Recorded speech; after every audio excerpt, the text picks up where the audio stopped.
Kalau kita katakan ciri-ciri kepimpinan, antara perkara juga yang saya sebutkan di sini ialah yang penting juga selepas beberapa ciri yang saya sebutkan tadi ialah keadilan. Banyak ulama mengatakan bahawa ciri Islam ini yang paling kehadapan sekali ialah keadilan. Adil ini dalam arti kata maknanya bukan semua orang dapat sama, itu komunis, itu sosialis. Adil ini iaitu memberi hak orang kepada yang berhak, sama ada dia Muslim ke bukan Muslim ke. Jadi kepimpinan yang adil ini pun Rasulullah SAW sebut bahawa orang yang pemimpin yang dijamin syurga adalah pemimpin yang adil.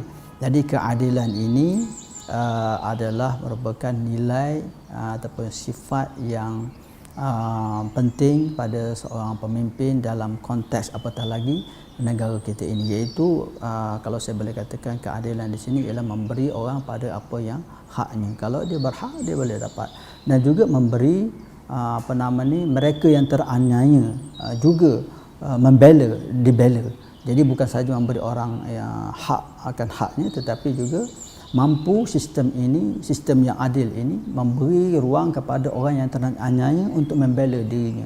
Jadi ini bagi saya yang kadang-kadang, bukan kadang-kadang lah, apa yang berlaku hari ini, kita lihat sistem hari ini tidak memberi keadilan kepada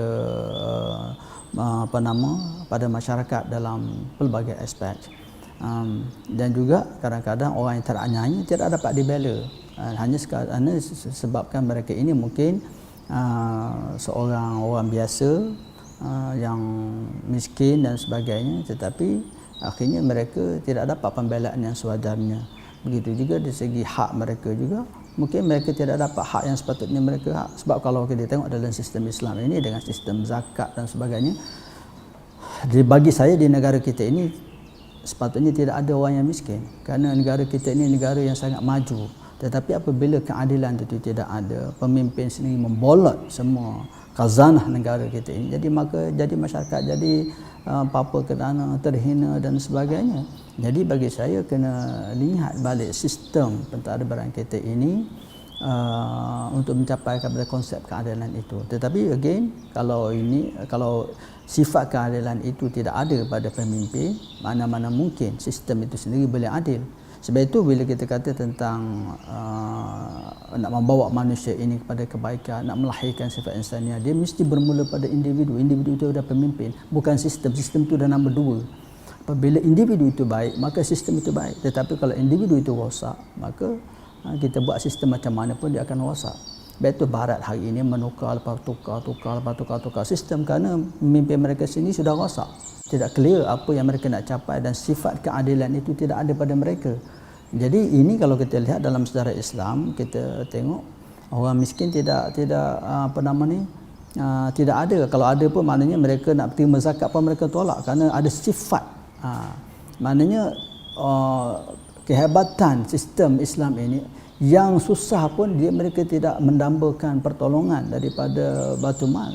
Ini didikan yang saya rasa harus dilihat bagaimana sistem yang baik ini boleh melahirkan generasi yang tidak, orang kata apa, hanya meminta-minta, tetapi melahirkan generasi yang independen, generasi yang berdikari walaupun mereka susah, tetapi ada sifat itu.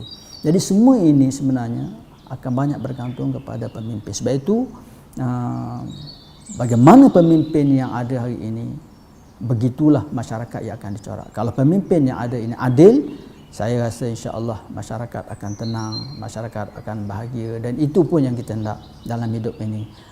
Kadang-kadang bukan kebahagiaan itu dengan harta yang banyak, tetapi dengan kemakmuran, dengan kesejahteraan dan keamanan hidup itu yang membawa manusia itu selesa dan gembira atas muka bumi ini. Jadi sekali lagi maknanya saya katakan bahawa sifat adil ini juga adalah ciri ataupun ciri yang penting yang ditekankan. Malah kalau kita tengok ulama-ulama menjelaskan bahawa even sistem perundangan pun mesti membawa konsep keadilan ini sebelum kita nak kata apa-apa. Sebab perundangan yang tidak membawa keadilan ini, maka dia bukan perundangan yang dikatakan sebagai Islamik punya perundangan. Jadi bagi saya itu sifat adil ini yang dah tertunjuk oleh Rasul sendiri adalah ciri yang penting di samping ciri-ciri yang lain untuk melahirkan masyarakat yang makmur, bahagia dan aman sejahtera.